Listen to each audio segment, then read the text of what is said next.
আসসালামু আলাইকুম রহমতুল্লাহ। আলহামদুলিল্লাহ, আজকে একটু অন্য প্রসঙ্গে কথা বলবো।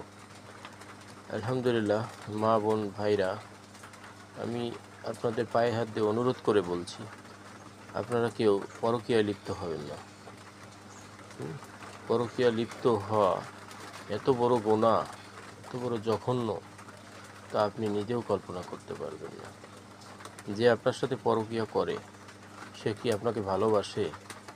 কখনো না। সে আপনার দেহের জন্য পরকীয়া করে, আপনার দেহের জন্য। আপনার স্বামী দেখেন তো আপনার জন্য কি করে। আপনি যখন যা চান আপনাকে তাই দেয়। হ্যাঁ, আর দৈহিক শান্তি কি বড় দুনিয়াতে? বলেন তো আমাকে। হ্যাঁ, দৈহিক শান্তি মেটানোর জন্য আপনি পরকীয়া করেন। সে কি আপনাকে ভালোবাসে? সে আপনাকে দেহ দেখে আপনার সাথে প্রেম করে। হ্যাঁ, যখন আপনার সব কিছু খাওয়া হয়ে যায় তখন আপনাকে ছুঁড়ে ফেলে দেয়। এই কথা ঠিক না?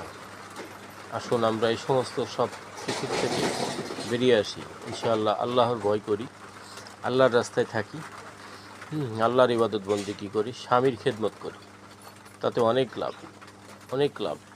আলহামদুলিল্লাহ।